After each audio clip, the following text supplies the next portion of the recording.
Halaman 175. Nggih, qala Sufyan Ats-Tsauri.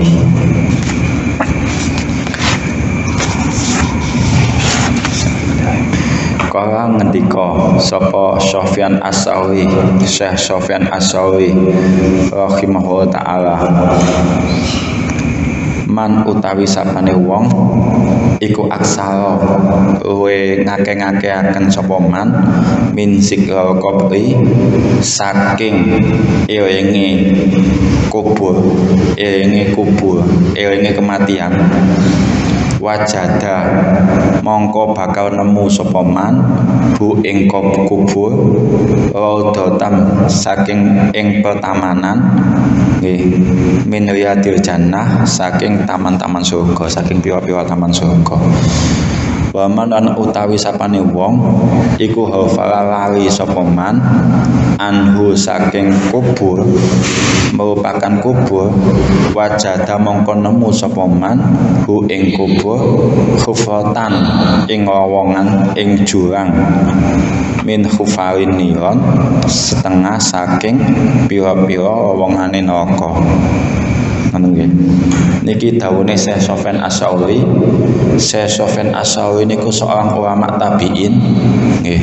Seorang ulama tabi'in, seorang ahli fikih dan tasawuf juga, nggih. Jadi gurune Imam Syafi'i yang mengajar Imam Syafi'i tentang fikih niku Sufyan Ats-Tsauri, Syekh Sufyan Ats-Tsauri.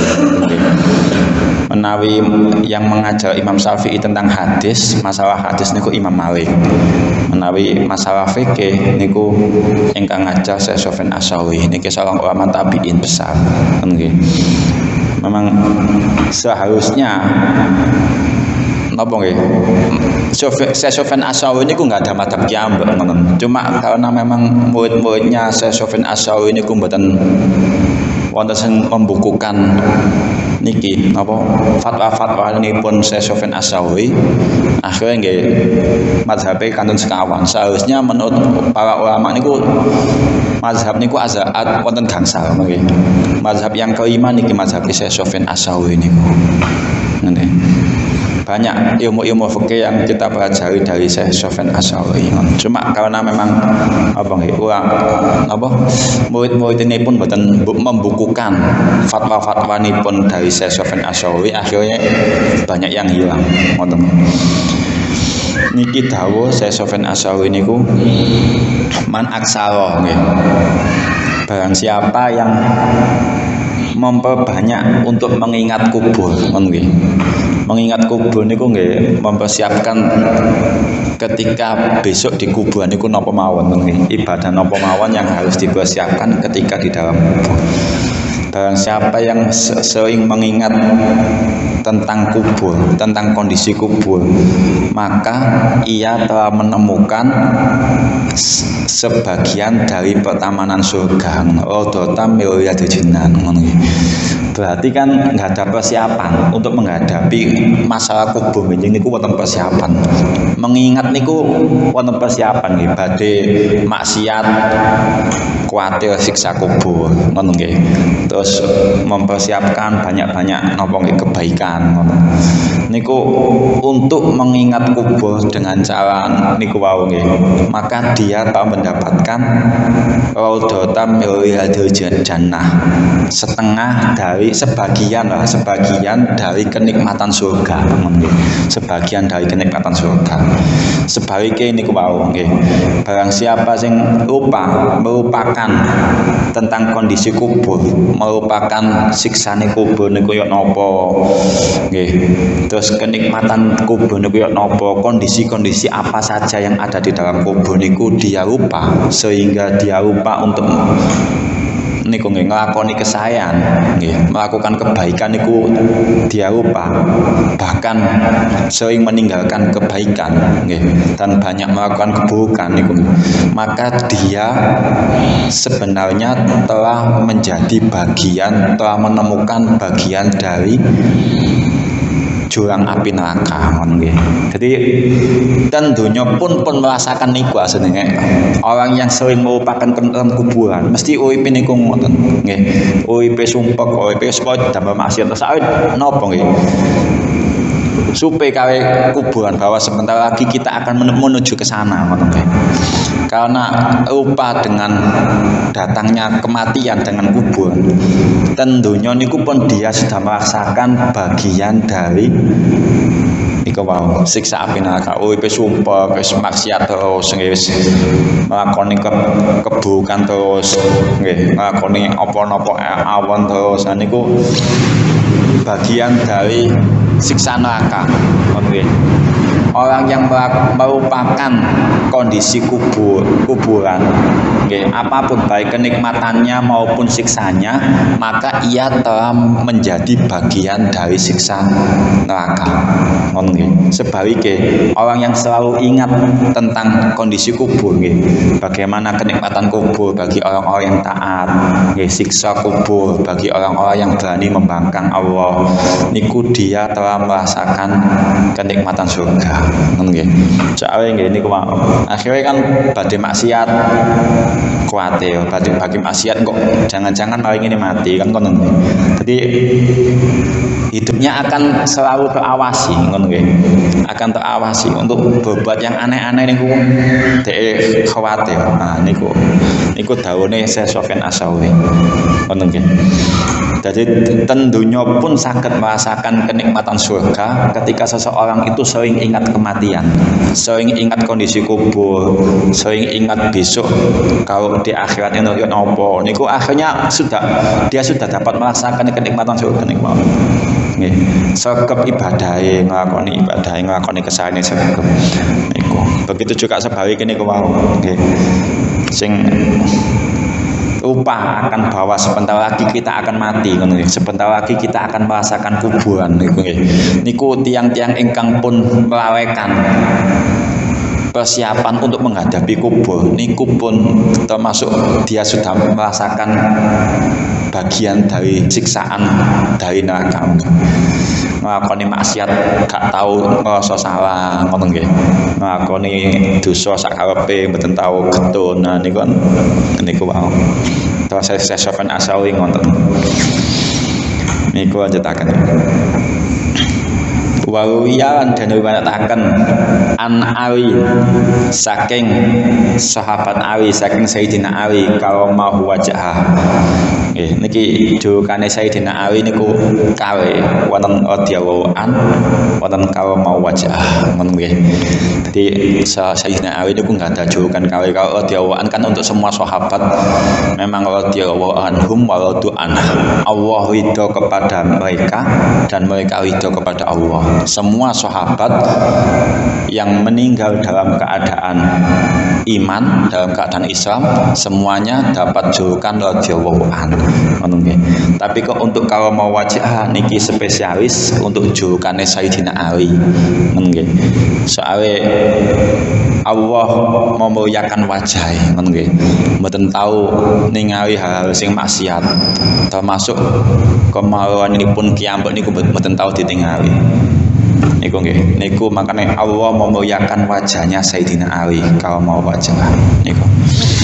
Annahu sak temene Sayyidina Ali radhiyallahu an kalau mau wajah kala ngendika fi khutbatihi ing daun khutbahe Sayyidina Ali.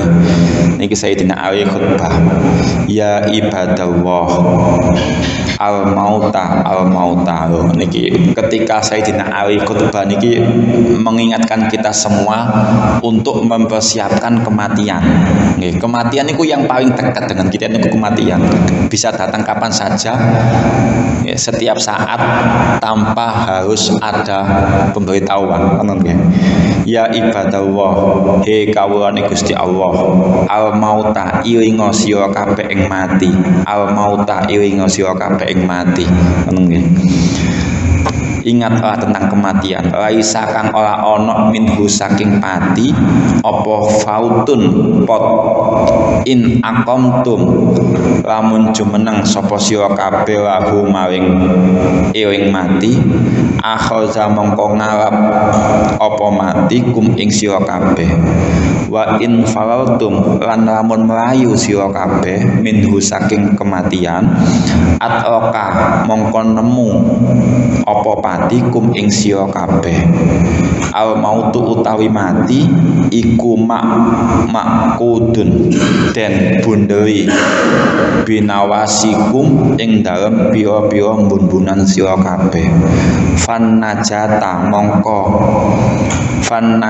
mongko golek keselamatan an najata ing pira-pira keselamatan alwaha inggal sira alwaha inggal sira fa inna wa akum mongko sak temene kang tetep ing dalem buwene sira kabeh apa mati iku toi banyu pe golek hasisan kang likat kang cepet wa utawi torib golek kang cepet iku alqabru kuburan ala iring-iringa sira kabeh fa wa innal qabra lan sak temene kubur iku radatum miliadil jannah setengah saking pertamanan surga ngono nggih au hufratum min hufaliniran utawa bagian teko jurang teko lowongan jurange neraka ala iring-iring sira kabeh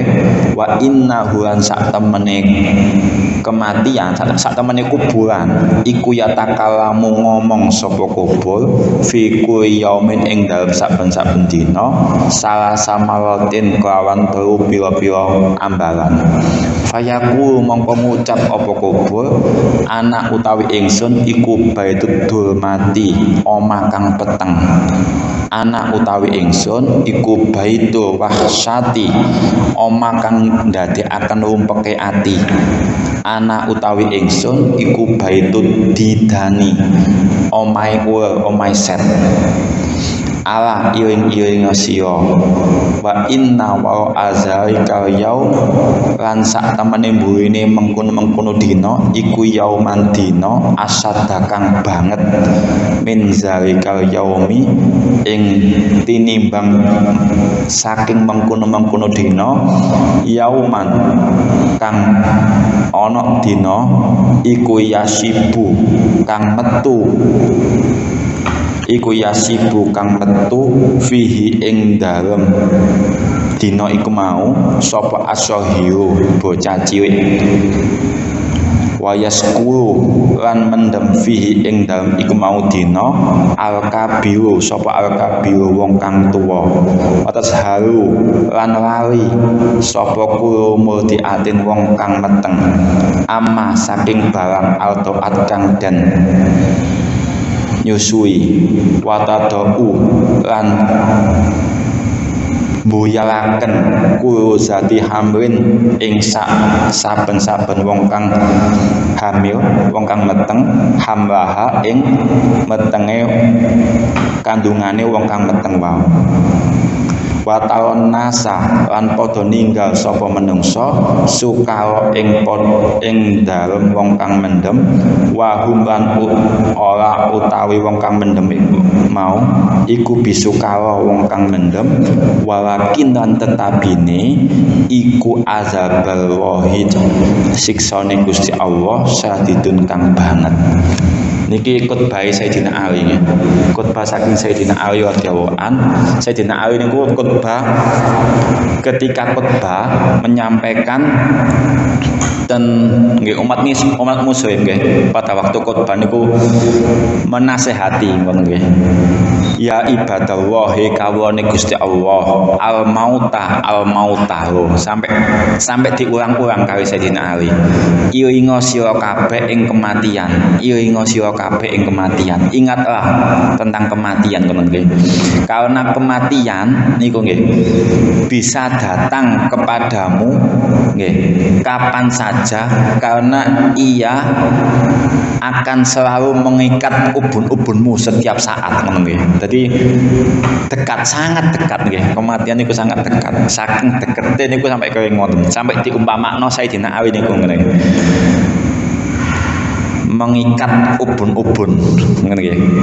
Terikat di ubun-ubun setiap makhluk niku kematian. Jadi kapan saja bisa terjadi ngono nggih.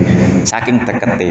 Jadi meskipun kita lari dan lamun melayu sira kabeh niki, ketika kita lari tidak akan ada gunanya ngoten nggih. Tetap akan mengejar kematian niku. Makanya yang kita persiapkan niku mboten untuk lari dari kematian, tapi mempersiapkan datangnya kematian niku dengan amal ingkang sae. Ngoten to. Nggih. Dadi terus Sayyidina Ali ngono, percuma nek jika engkau lari dari kematian niku percuma ngoten to. Karena sejauh apapun kita sembunyi, sejauh apapun kita berlari, ya, pasti kematian itu akan menghampiri kita, ya. Tanpa ada persiapan, tanpa ada pemberitahuan, pasti akan datang. Jadi, maka cakfan najatawan najatau, maka carilah keselamatan, gini wow, dengan sering-sering berbuat kesayangan. Karena suatu saat nanti kita nggak tahu kapan waktunya nih pun waktu. Ini persiapannya dengan melakukan banyak kebaikan, kesayangan pada mau. Karena kematian akan selalu mencarimu setiap saat dengan sangat cepat. Hasisan dengan sangat cepat. Sesungguhnya kubur itu adalah bagian dari pertamanan surga bagi orang yang taat kepada Allah, bagi orang muslim, bagi orang yang iman kepada Allah, atau bagian dari siksa dari api neraka bagi tiang ingkang fasik, tiang kafir, tiang munafik niku nggih. Niku bagian dari siksa api neraka. Dan setiap hari kubur niku selalu ngomong, selalu sanjang ten kita sedaya. Nggih. Setiap hari kubur niku selalu ngomong ten dumateng kita sedaya dengan ucapan 3 kali. Nggih. Ucapan yang pertama adalah ana baitud dulmati. Saya adalah rumah yang gelap. Ana baitul wahsyati. Saya adalah rumah tempat kesumpekane ati, ngono nggih. Wa ana baitud didani, dan saya adalah rumah tempatnya ulat, ngono nggih. Setiap hari kubur niku selalu mengingatkan kita, ngono nggih. Cuma kita kan mboten dengar, ngono nggih. Sing saged dengar kan selain jin dan manusia. Suara-suara yang ada di dalam kubur niku yang saged mendengarkan semua makhluk kecuali jin dan manusia, ngono nggih.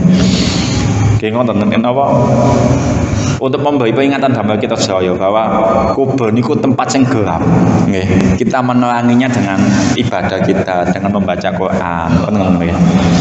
Kubur niku tempat apa nggih? Susah, tempat kesusahan, nggih. Kita membuat bahagianya dengan sedekah, ngoten nggih. Kubur niku tempatnya ular, ngoten nggih. Kita membunuhnya dengan puasa, dengan Al-Qur'an, ngoten. Niku setiap hari kubur niku selalu keling ngoten nggih. Niku nate wonten kisah saking Sayyidah Fatimah niku. Sayyidah Fatimah niku ketika meninggal dunia nggih, digotong kawe Sayyidina Ali, Sayyidina Abdullah bin Abbas, Ibnu Abbas niku, Sayyidina Hasan kali Sayyidina Husain. Jadi digotong tiang sekawan. Ketika Sayyidah Fatimah meninggal dunia, Sayyidah Fatimah putri Rasulullah niku, niku digotong Sayyidina Ali, Ibnu Abbas, Hasan kali Husain. Ketika sampai di kuburan, Sayyidina Abbas niku sanjang teng kuburan. Wahai kuburan, ojo macem-macem ambek wong sing tak gotong iki. Awakmu nek ngerti iki ku anake kekasihne Gusti Allah, ngono. Ojo macam-macam ambek wong sing tak gotong iki. Jawabe kuburan, aku adalah tempat untuk menghitung amal, bukan untuk menghitung nasab, ngono nggih. Niku jawabe ngoten. Dadi kubur niku tempat untuk menghitung amal, seberapa banyak amal kita dan seberapa banyak keburukan kita, bukan tempat untuk menghitung nasab. Jadi tidak peduli nasabnya dari mana, kita itu anaknya siapa, niku tidak peduli kuburan niku. Niku wonten kisah kering wonten. Jadi kuburan sampai menjabatan niku jelas Sayyidah Fatimah putri Rasulullah ingkang taat, ingkang taat pun pokoknya termasuk bagian dari sahabat kan. Kata jaminan surga, pimpinan 4 pimpinan wanita di padang mahsyar ya. Di akhirat dingin pimpinan wanita ini kan sekawan. Sayyidah Maryam, Sayyidah Asya, Sayyidah Khadijah sama Sayyidah Fatimah. Niku 4 pimpinan wanita di akhirat. Niku kuburan jawabe ngoten. Aku adalah tempatnya perhitungan amal, bukan tempat perhitungan nasab. Jadi mboten peduli kita niku dari siapa, anaknya siapa, wis mboten peduli, pokoknya perhitungan amal. Niku bukti bahwa ini bahwa kuburan niku sakit ngomong, sakit ngomong. Banyak hal-hal yang menjelaskan bahwa kuburan niku setiap hari niku selalu memperingatkan kita. Cuma kita kan mboten sakit dengar, mboten sakit kepiye ngono nggih. Bahwa niku nggih. Ya, salah satunya gini, aku mau banyak membaca Al-Quran. Kan nanti kalau sanjangi bahwa hadis Nabi niku man qara'a suratul Ikhlas fi maradihi allazi yamutu fihi lam yantanna fi qabrihi wa lam qabida fi qabrihi. Barang siapa yang membaca surat Ikhlas ketika ia sakit menjelang kematian, yang mana sakitnya itu bisa mendatangkan kematian, maka ia tidak akan pernah merasakan kesumpekan kubur dan tidak jasadnya akan utuh selamanya. Jadi banyak kisah-kisah yang menyebabkan bahwa dia itu bebas dari siksa kubur, jasadnya utuh. Ini aku mau bahwa salah satunya dengan Al-Quran. Jadi malaikat niku juga kena hukum yang sama, bahwa malaikat tidak boleh menginjak-injak Al-Quran. Kalau malaikat menyiksa seseorang yang hatinya ada Al-Quran, niku kan sama dengan menginjak-injak Al-Quran. Kita sebagai umat muslim kan kena hukum yang sama dengan malaikat. Tidak boleh seorang mukmin, seorang Islam itu menginjak-injak Al-Quran, merendahkan Al-Quran. Begitu juga malaikat. Malaikat tidak boleh menyiksa seseorang yang hatinya ada Al-Qur'annya. Kalau menyiksa niku berarti sama dengan menginjak-injak Al-Qur'an. Jadi malaikat mungkar dan nakir kena hukum yang sama. Masalah yang ini aku mau seberapa banyak apalan yang kita gunakan untuk melindungi kita dari siksa kubur niku. Ngoten nggih. Niku pokoke kuburan niku ngoten nggih. Nah niki dawuhne Sayyidina Ali. Ingatlah kamu bahwa setelah kuburan, setelah masa-masa kuburan itu akan ada suatu hari di mana hari itu menyebabkan semua orang-orang akan kaget. Anak kecil tiba-tiba tumbuh ubannya. Orang dewasa tiba-tiba seperti orang yang mabuk. Orang anak seorang ibu yang menyusui sampai tidak peduli terhadap anaknya, niki kiamat kan. Seorang ibu yang hamil sampai tidak peduli, tidak tahu tentang kehamilannya sampai berguguran semua. Nah, niki tentang kiamat. Jadi setelah cobaan dan kubur akan ada lagi cobaan yang paling dahsyat, yaitu cobaan Allah dengan datangnya hari kiamat. Ngoten nggih. Jadi kubur niku adalah ujian pertama seorang mukmin, semuanya, semua makhluk, semua manusia. Dia itu kalau sudah mendapatkan kenikmatan di kubur, maka dia akan dipermudah kenikmatannya ketika menuju surga. ketika dia mendapat siksa di kubur, dia akan ditambah lagi siksanya di neraka. Jadi kubur niku adalah niku awal kenikmatan bagi orang yang taat atau awal siksaan bagi orang yang membangkang, orang yang membangkang kepada Allah. Nah, niku kubur. Nggih. Nggih. Oh, niki kita Sayyidina Ali. Ala iring-iring sira kabeh wa inna wa azalika yaumi lan ing dalem burine iki dina annara yaiku neraka haluha kang ana apa neraka iku sadidun kang banget larane waqok ruha lan jerone neraka iku baidun kang ado wahal yuha lan angin pestine neraka iku haditun wesi nggih pepaese neraka niku dari besi wa ma'uha utawi banyune neraka iku sadidun teko nanah laisa kang ora ana lahi kedue Gusti Allah fiha ing dalem neraka apa rahmati Gusti Allah nggih kala mongko ngucap mongko dawuh sapa